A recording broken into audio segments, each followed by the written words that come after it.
Today I saw Zone of Interest for the second time. I saw it with my daughter. My daughter loves horror movies, and I think that Zone of Interest counts as a kind of horror movie, even if it's a rather cerebral or artsy, slow-moving movie. It is essentially about horror, and it does radiate, if you will, horror, a sense of horror.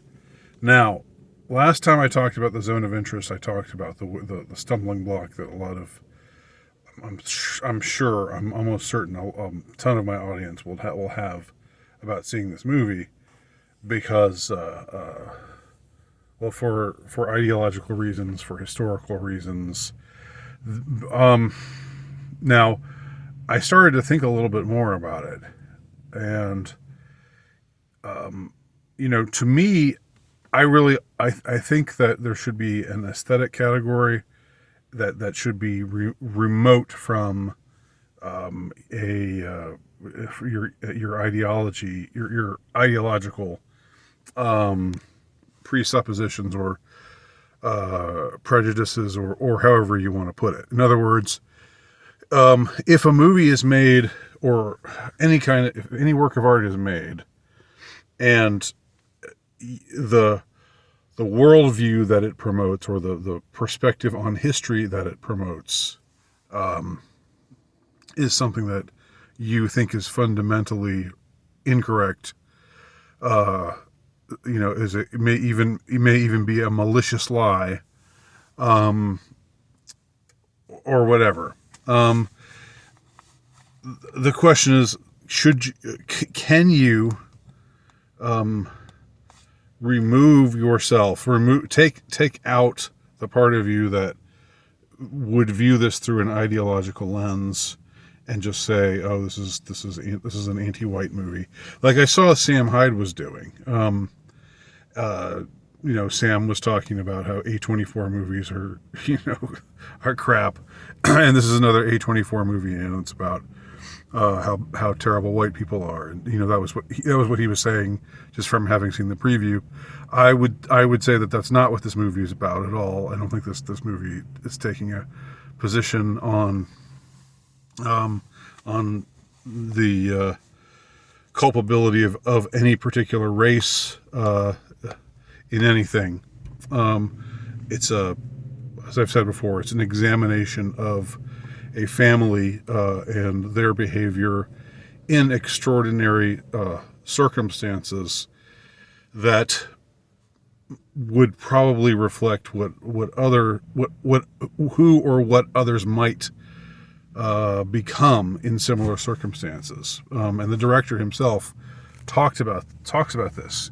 He says he didn't want to approach this movie with the perspective that the main characters in the movie are villainous.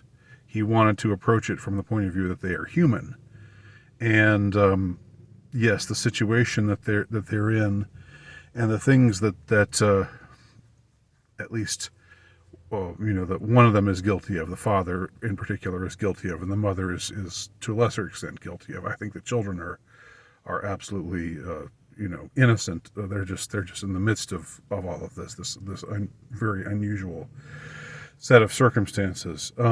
But he said he was uninterested in showing them, as villains. He wanted the audience to relate to them.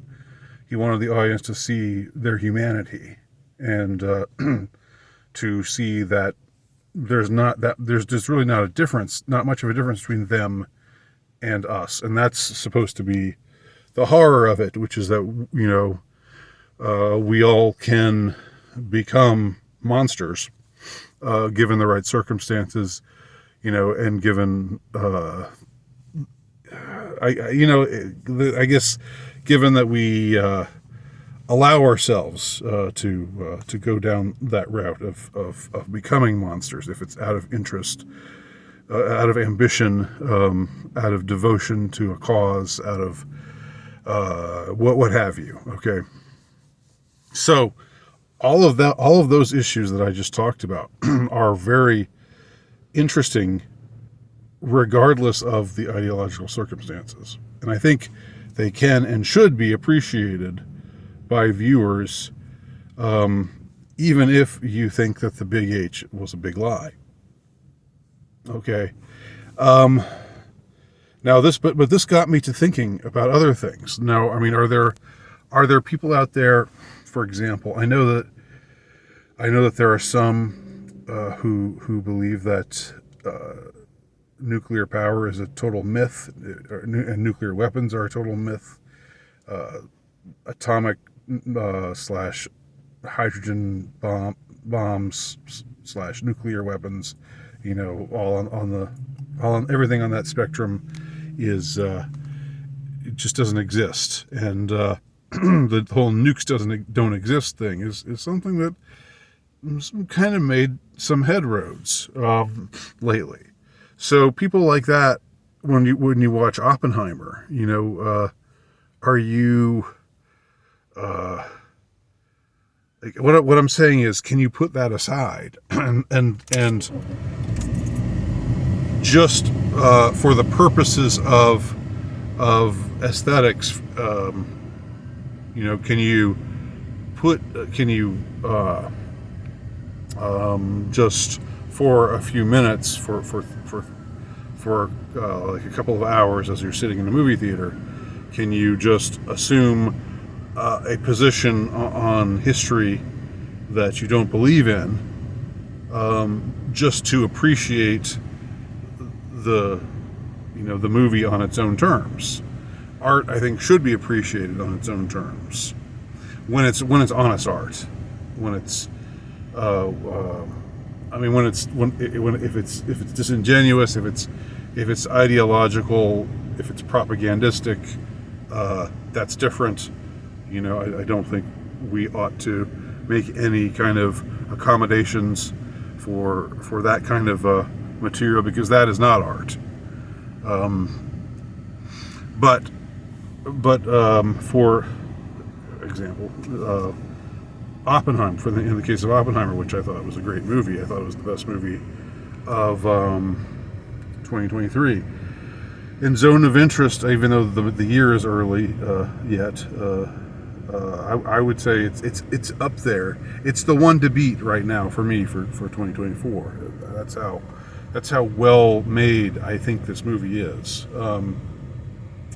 But so can you watch Oppenheimer and just say, okay, I don't think nukes are real, but for the purposes of enjoying this movie or accepting the premise of this movie and seeing it on its own terms, can I just put on that mindset that nukes do exist? Or can you watch a space movie if you're a flat earther? Can you watch 2001: A Space Odyssey? To use that as an example, something that's generally considered a cinematic masterpiece. Can you watch that?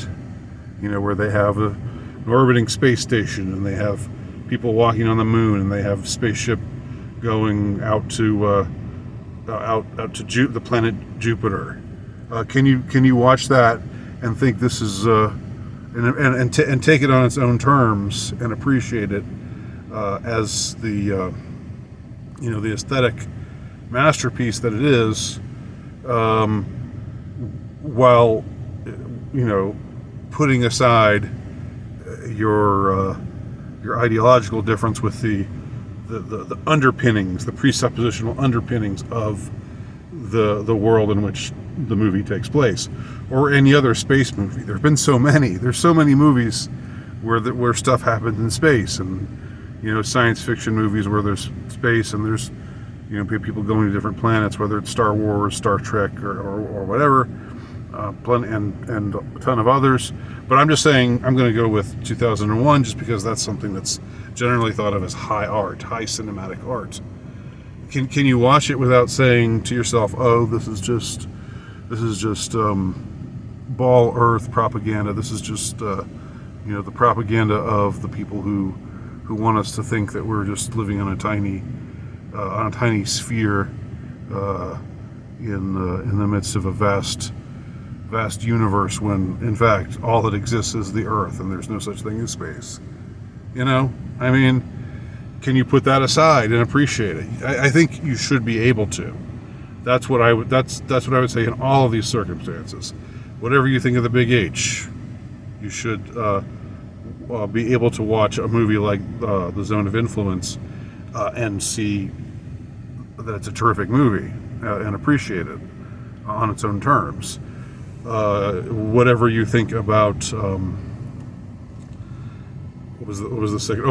Nuclear weapons. You should be able to appreciate Oppenheimer on its own terms. And 2001: A Space Odyssey. You should be able to appreciate that on its own terms, even if you're a flat earther, even if you think space is fake. So I just want to throw that out there. Can anyone rebut what I've said?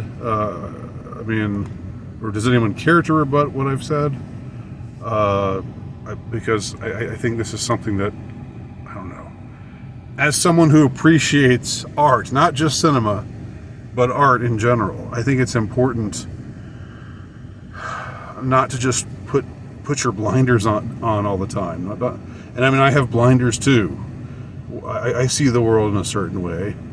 I believe certain things about what's going on out there, and that's not always reflected in the art that I imbibe, the cinema or literary or whatever other kind of art that I imbibe. But I think art deserves to be taken on its own merits. So that's my thing. So let me know what y'all think, and thanks for watching.